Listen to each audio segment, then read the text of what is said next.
Hi అండి, welcome back to Shanti Shetty designs. చూడండి, మనము ఇలా సపరేట్గా క్లాత్ తెచ్చుకున్నప్పుడు ఇలా శారీలోది బార్డర్ వేయాలనుకుంటాం కదా.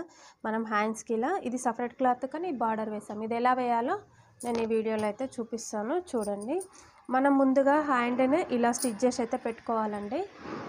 ఇలా స్టిచ్ చేసి పెట్టుకున్న తర్వాత దీనిపైనుండి మనము ఇది రైట్ సైడ్ రాంగ్ సైడ్ చూసుకుంటాం కదా. ఇలా బార్డర్కి క్లాత్ని ఇలా ఫోల్డింగ్ చేసేసుకోవాలి. ఓకేనా, ఇలా మనం చేసుకొని దీన్నైతే ఇలా చివరి నుండి అయితే ఒక స్టిచ్ వేసేసుకోవాలి. ఓకేనా, ఇలానే మనం స్టిచ్ వేసుకుంటూ రావాలి. కింద వైపున టోటల్గా నేనైతే ఇలానే స్టిచ్ చేసుకుంటూ వస్తున్నాను. ఇలా స్టిచ్ చేసిన తర్వాత ఇటు ఎక్స్ట్రా క్లాత్ ఉంటుంది కదా, దాన్ని కూడా ఇలా ఫోల్డింగ్ చేసి ఒక స్టిచ్ వేయాలి. చూడండి, ఇలా ఫోల్డింగ్ చేసుకుంటూ ఒక స్టిచ్ అయితే వేసుకుంటూ చూసారా. ఫైనల్గా వీటి లుక్ అయితే ఇలా వచ్చింది.